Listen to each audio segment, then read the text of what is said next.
All right, everybody. We got another very special guest for you all. I want everybody to welcome to the show, Frank Martin. Welcome to the show, Frank. Not just a special guest, the specialist The, guest. The the specialist most guest. special of special guests. Yeah. Oh, okay. We'll go with that. The specialist of all specialists, Frank Martin. Everybody. It is a first time guest, so I'm glad to have you on the show for the first time. Long overdue. Yeah, long overdue. Thank you for having me. Yeah, where the hell have you been? Why haven't you been on? But no, we won't give you too much. Well, I don't know. Recording in the middle of the day on Sunday in the middle of football season. Hey, there's no games today, so that's how we. That's why I fit it into my schedule. Yeah, we're like, wow, we know he's not doing anything today until next week, right? Listen, Frank, Mike claims he no longer cares about football. It kind of honestly, you very conveniently happened around the time Tom Brady retired, but that definitely has nothing to do with it, Mike, right? Not at all, dude. Not at all. It has nothing. Yeah, the GOAT retired. I didn't notice. What do you mean? No. I thought he was going to come back and play for the Jets this season. I thought that would have been a wonderful story. Yeah, I don't know. This is a football podcast. What are we doing? No, maybe sometimes. What's really going to happen is the Bills are once again next season going to flounder and just fail. That's what the Bills do. Mm-hmm. And they're going to bring in Bill Belichick as the coach in 2025. Yeah. And that's what's going to get them over the hump. He's going to whip them into shape. And then all Bills fans are going to be really mad because they all claim to hate him, but they really want a Super Bowl. Yeah. That would be the fitting end to the story. Maybe I'd care about football again, but I don't. So here we are talking about comics. Well, I had no good segue for it, Frank, but we're going to come back and talk about your origin story because I know since you've decided to come on the show today, you've had a few books since then, obviously, but we got to do the annoying thing of putting you through the gauntlet and giving us an origin story of where it started for you writing comics and creating comics and how that all came about. So I've always primarily been a writer. I loved writing in like elementary school, middle school. I kind of just wrote fan fiction, prose stuff.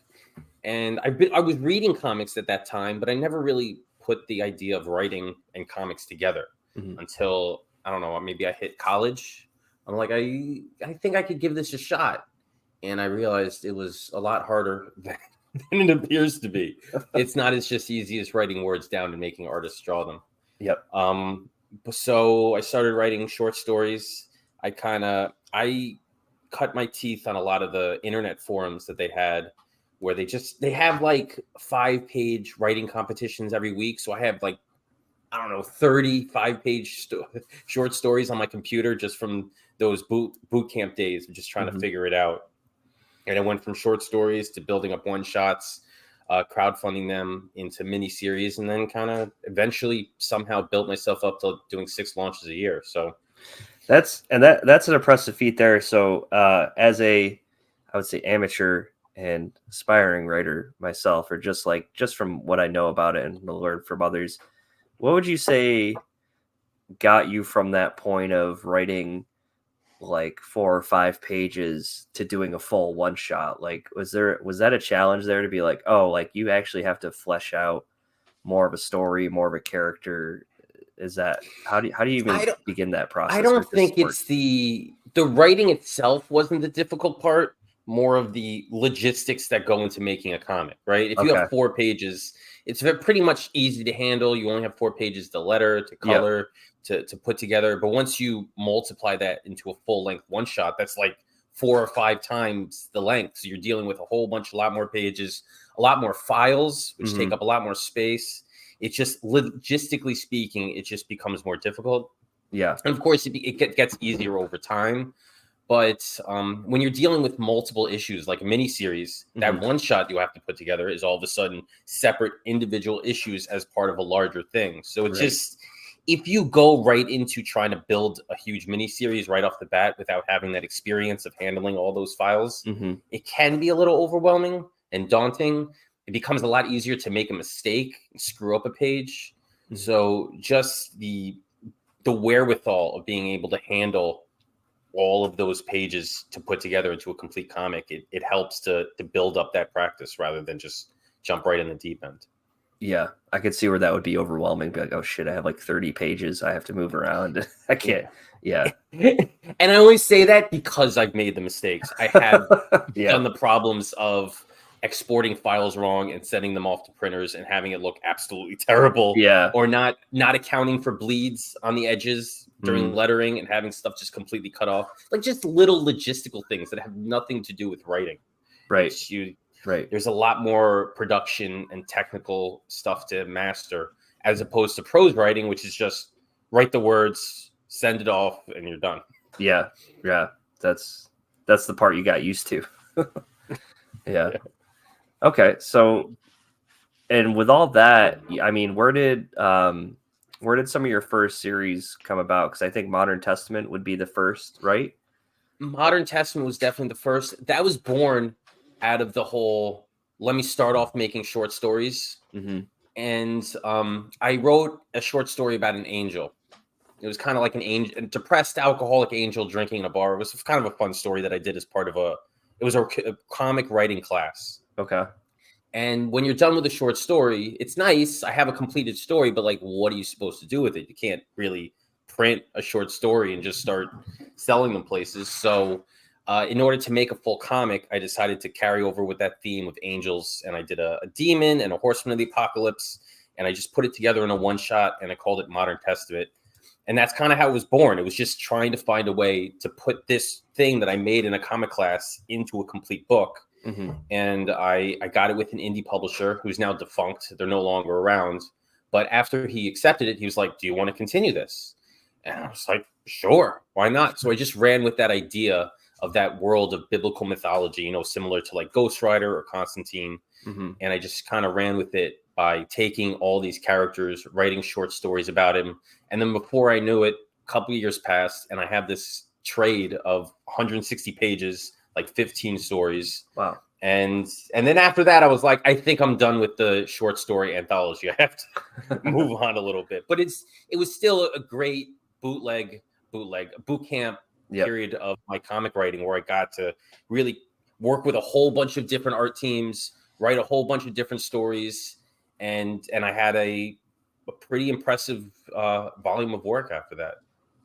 So when you said anthology, I mean, every story contained within those trades is there several different one shots? Do they follow a overarching They're all plot? standalone, which some people complain about that. They say, wouldn't it be cool if they were all connected in the same universe? I was like, yeah, it would be cool, but that's not what I did. Right. Right. I decided there's something to be said about having one story that's just, it's one focus, one story, one character without worrying about, you know, where does it fall into canon and all that. I wanted to give each of these characters their due without worrying about stepping on other toes or doing something differently. And just so that's what I really liked about Modern Testament was the fact that I wasn't looking at the big picture.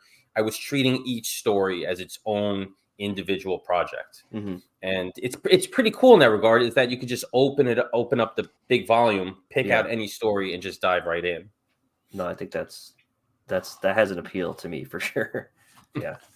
Yeah. And one of the things when I first discovered your work was Modern Godhood. Yes. Which I believe, if I remember correctly, ties into Modern Testament because I ended up buying that later. But going through as I was following your work throughout the years, I like the fact that you were talking about how like you can go and do this giant mini series and you know things will go wrong along the way. You seem to take the other approach of like I'm just going to tell one shots for the most part. I know you got like Polar Paradox, which is kind of a ongoing but mini series kind of thing. Yeah, and you've done some 2-issue series as well. Mm-hmm. But has that been? Where does that come from? Like wanting to do shorter books as opposed to telling this long epic? I don't think that deeply into it. I just have itches and I scratch them. Yeah. That's kind of where it is. I have an idea and I'm like a dog chasing a car. I just kind of like run after it. And then before I know it, I'm like, I have 20 different stories that have nothing to do with one another. How did that happen? So I would say, I mean, just looking at all your work, I get the whole like you have an itch you need to scratch, because there's a lot of different. It looks like genres, characters, single characters, team up books, things like that. But would you say that you've started to write more like noir or horror, or like do you focus on one more, or? I don't know if I focus on one more than the other. I love horror. I'm definitely a Yeah. horror guy. And I love playing around with horror. There's like I did Where the Nightmares Are, which is like all ages horror. I've Yeah. done Hospice, which I really just leaned into the gratuitous horror.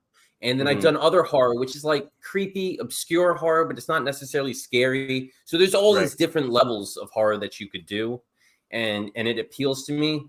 I don't know if that's what I focused on the most in writing, but it's definitely one of my favorite genres. But I love everything. I write what I like, and I like everything. So it's hard to just stick in one sandbox. There's when we were gonna have you on the show, there was one project that popped up. Chris and I had talked about it probably a year ago. Fairly recent project, I would say. Then it was Pipe Creepers. Pipe Creepers is fun. Yeah, I remember like Chris. I think you sent me the screenshot of it. Like this, look at this book. Yeah. So just can you talk about that book and like where that came about? For you? Yeah. I call Pipe Creepers blue collar horror. Okay. So it's like, so the premise is these two plumbers go to work at this house, and it's a really decrepit old house. And somehow they go into the basement to start working, and they get sucked into this Lovecraftian adventure that they weren't planning on having.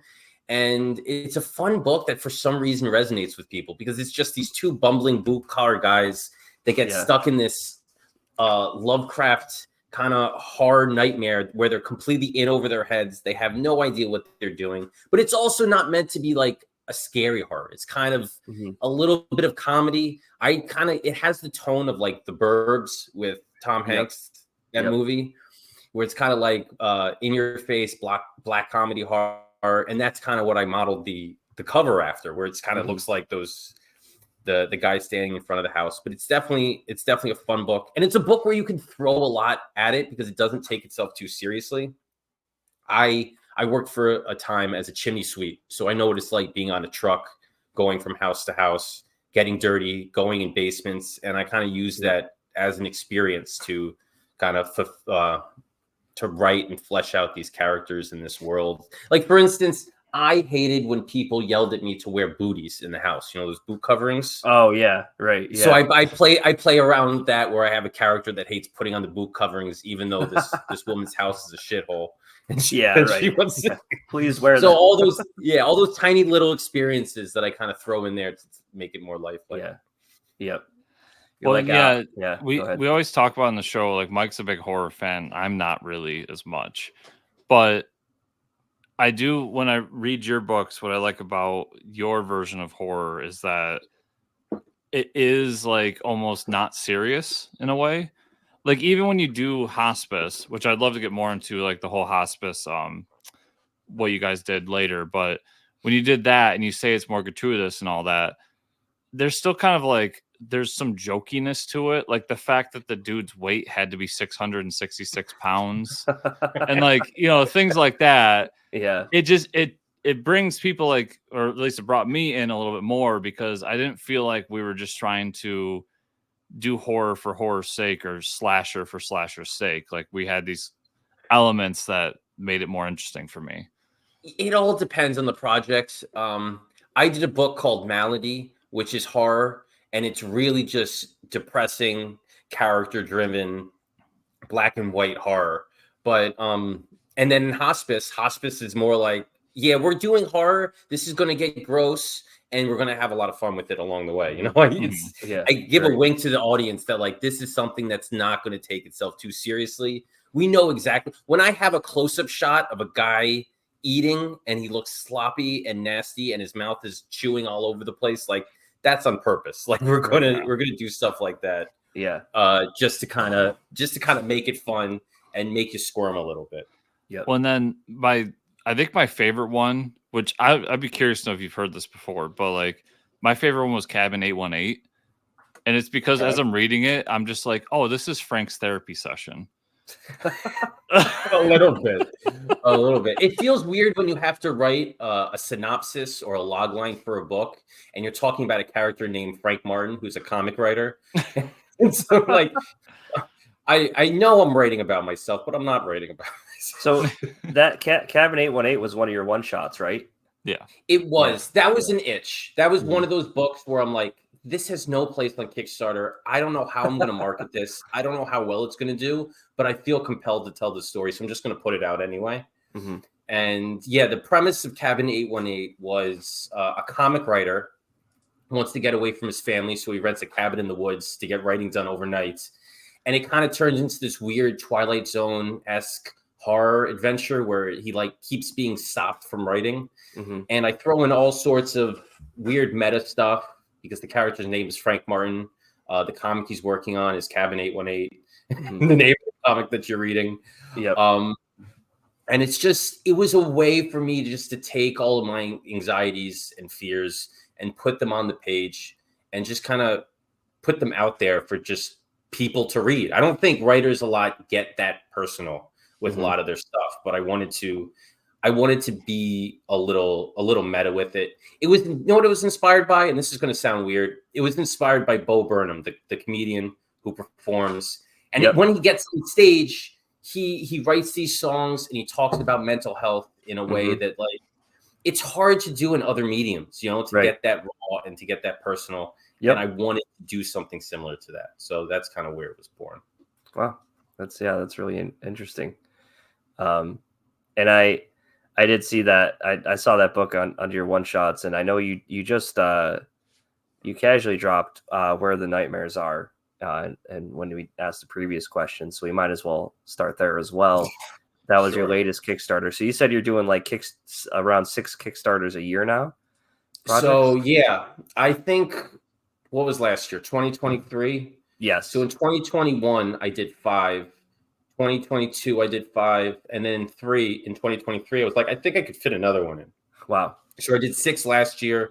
Yep. I'm doing 6 this year and 6 next year. So and I think that's good. My sweet spot is 6, if I could keep it up.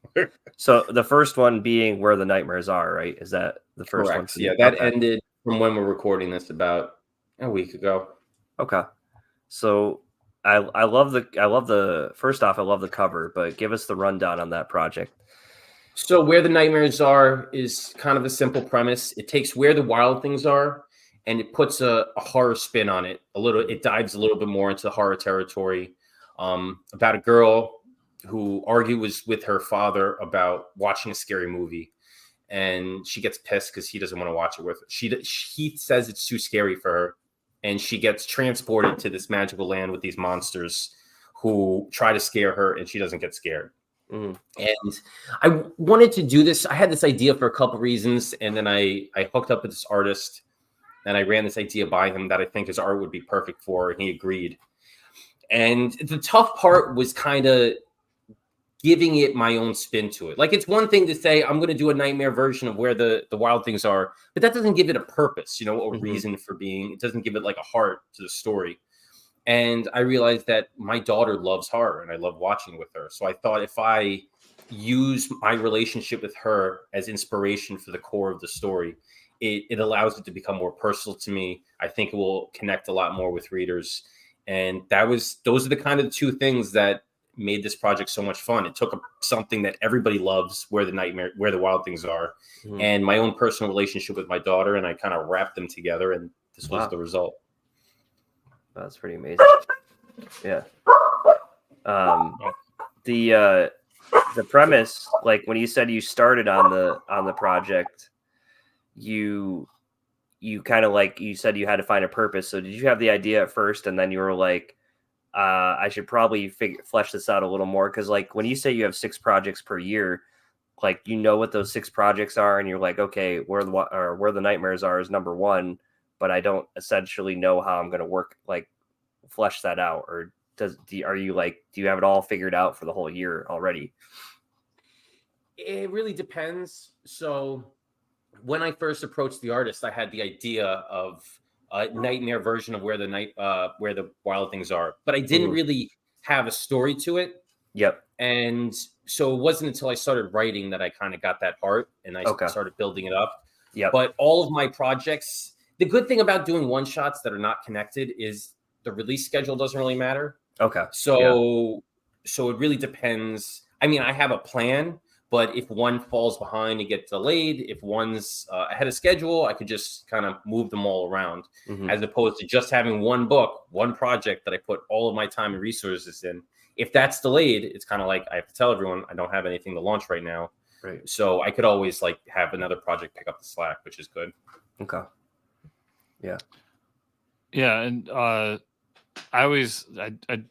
joke around about it on Twitter and on Discord and everything, but I always say about Frank's books, I think you're the fastest fulfiller in Kickstarter. So, You're not the first to have noticed. So I'm assuming that before you even hit launch, these books are probably in hand. Am I correct? They're not in hand, but they're done because I can't really print them as I don't know how many I'll need. The Kickstarter has to be over. But the way I view it is, first off, I don't like having things unfulfilled when I launch another one. I like to close the door on one project before I go into another one. So I like to have that done. But also, I want people to view my Kickstarters not as like crowdfunding a project to come to life, but purchasing something. You know, a lot of projects, they say, I have 5 pages. I need the resources to finish the book. That's what you're funding, in which case the book will be done in 8 months or even a year in the future, as opposed to other projects like mine that want to say the book is completed. When you buy it, you're purchasing it and it will go out to you right away. So I want people to have that different mindset of for me, that you're like, you're not going to back this thing, forget about it, and it's going to show up at your doorstep 10 months later. It's going to be a couple weeks before you get it. Yeah. And I understand the logistics of some people like trying to break in, like get their first book done or whatever. But that, to me, as a backer, I wish more people had that mindset of like, let's close the door before we start the next thing. Because I see a lot where either the book has just gotten to me that day and it's like, all right, we're launching the next thing, and I haven't had a chance to read it, or it got delayed, but I'm gonna go to the next thing anyways. Like, you guys will get that eventually. But here, back my new thing. Yeah. And as a backer, it does not sit well. A lot of creators run into trouble when they let projects overlap, is that they're robbing from Peter to pay Paul. You know, they're using this project to fund this print run, or using this project to pay this artist for this project. And you don't really want to do that. You want to keep everything separate, have one thing done, start the next thing, or at least if you let things overlap, have the discipline to not have the money crossover, because then that's when you run into issues where you crowdfund, you get all this money for a project, but you're using it to pay for something else, and now this project's stuck in limbo and it's not getting finished. So that happened to tons of creators. So it takes a lot of discipline to run this many crowdfunding projects. Yeah, Definitely. That's a lot of pieces to keep together for sure. And now that we have you here on the show, can you give us maybe a timeline or a glimpse to know what the next project would be coming out this year? Or? Next one is, I think it's going to launch March 5th. I've done like 20 plus Kickstarter projects, but never a superhero story, which is weird for a comic writer. But this will be my first superhero story. It's called Our Hero Phenom. And the general premise of it is there's a hero. He's like Martian Manhunter. So he's Superman powers and he can shapeshift.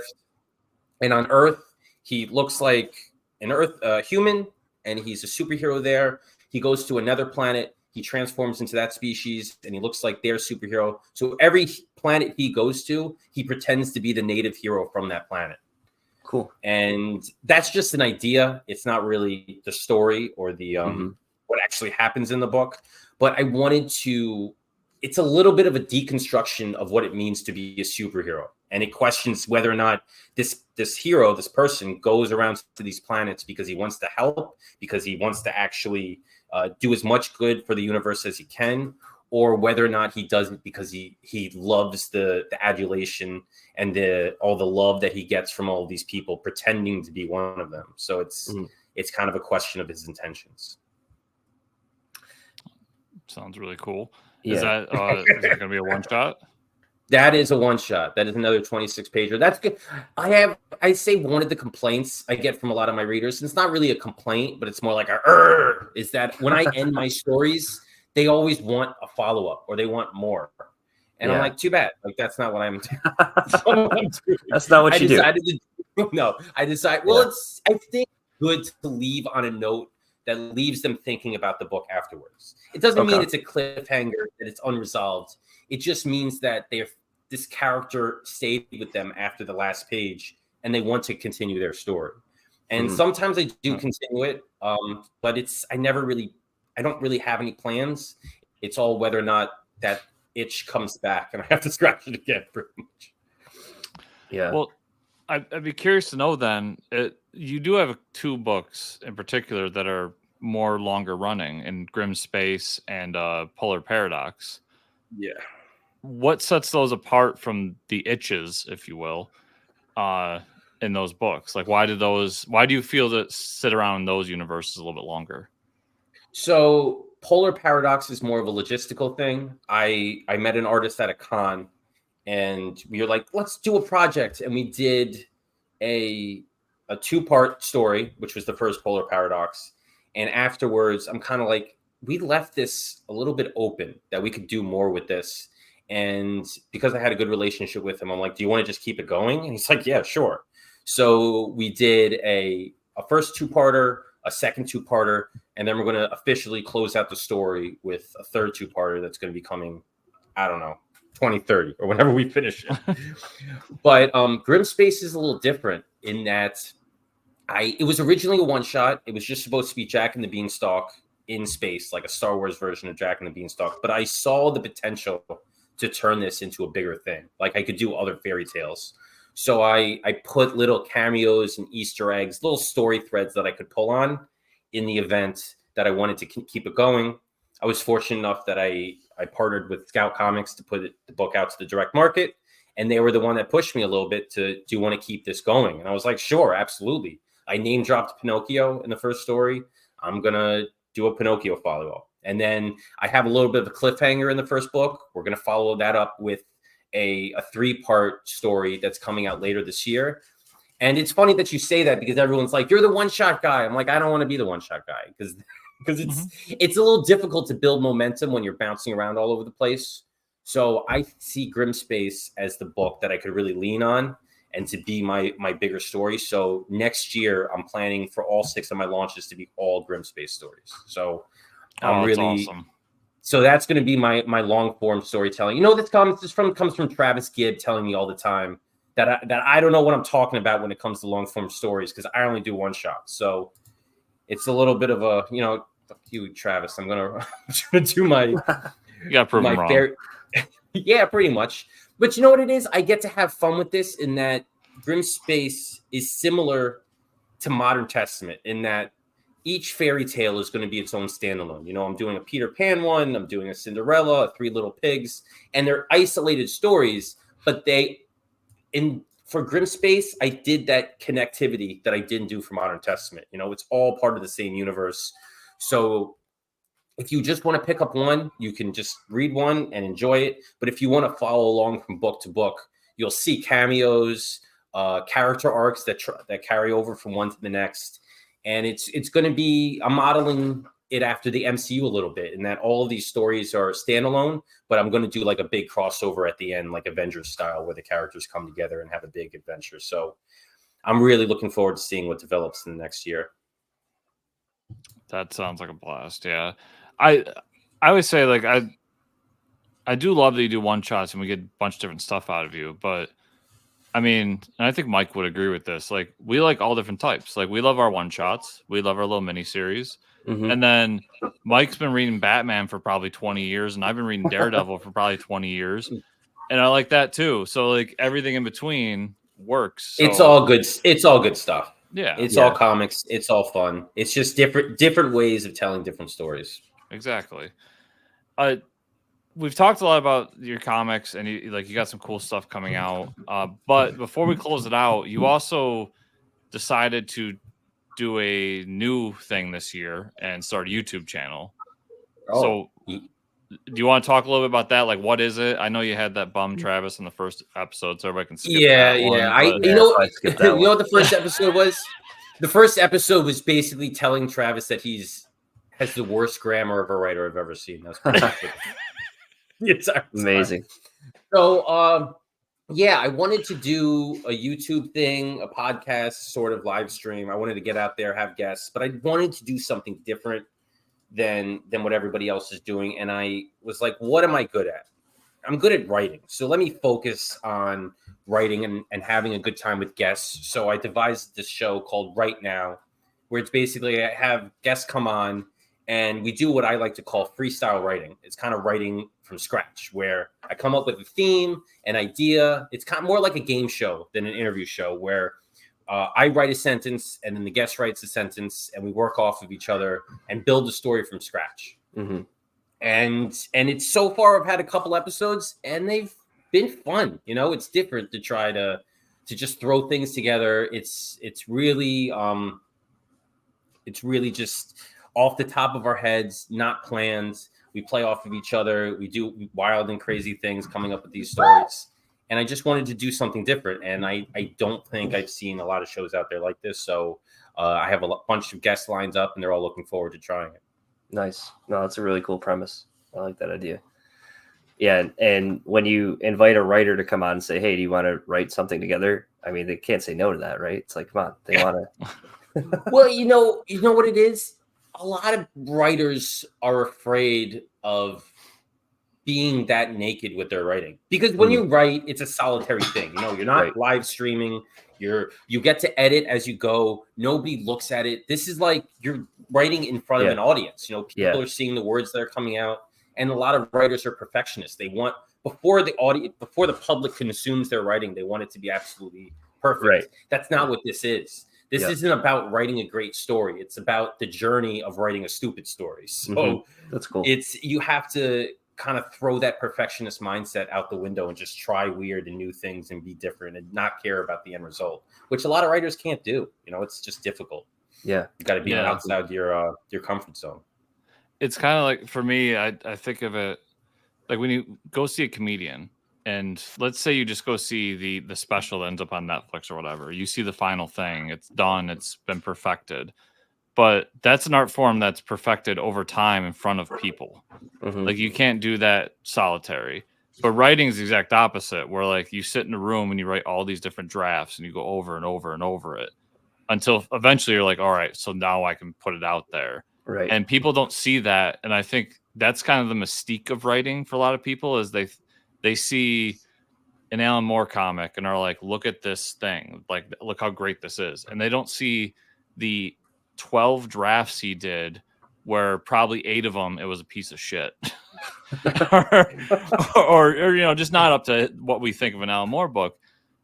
So that idea of putting that out there, I think is really great to get more people into the idea of trying writing as well.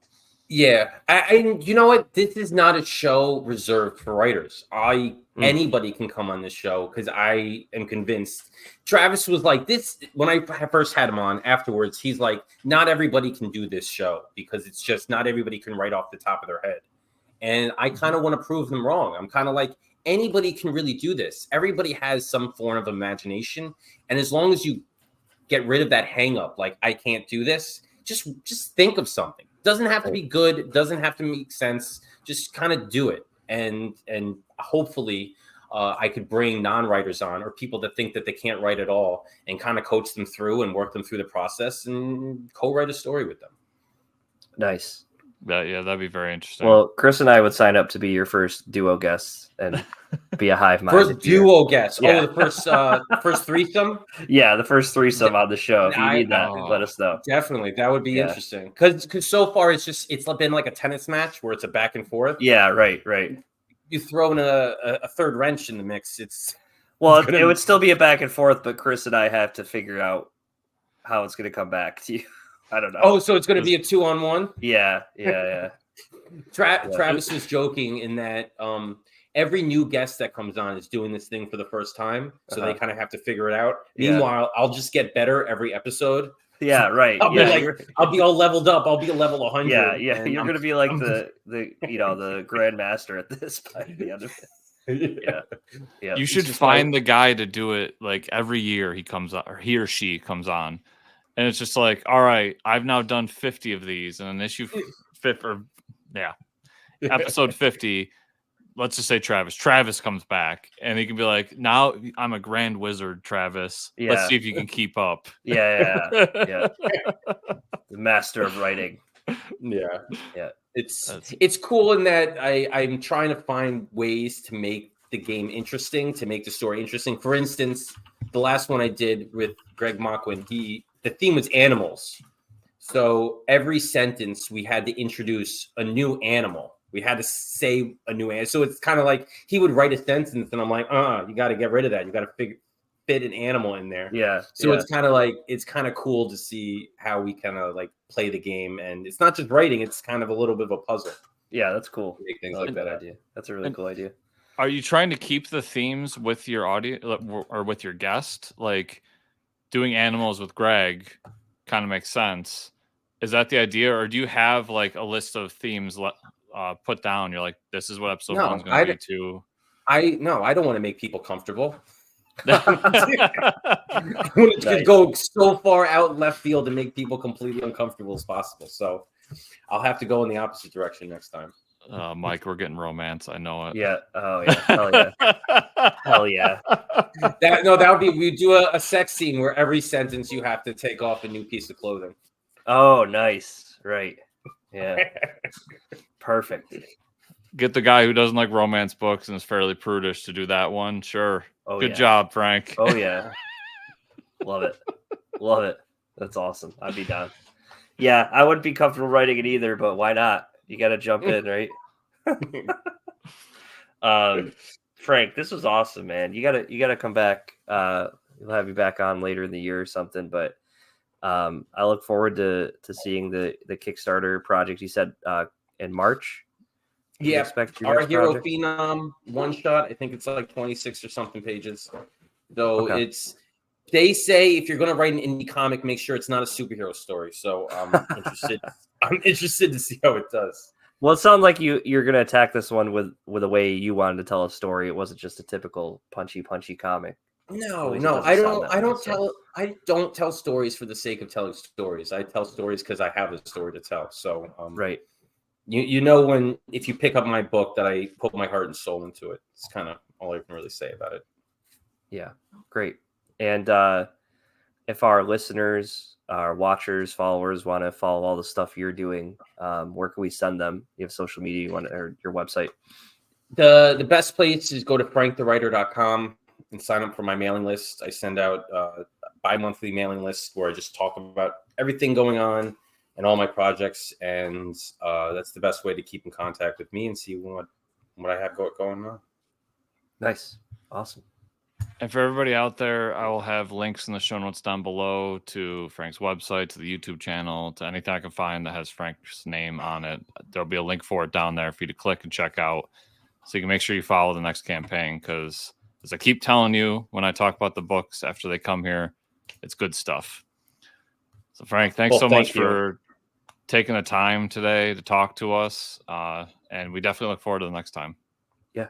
Thanks for having me on. It was fun, and I look forward to the next time too.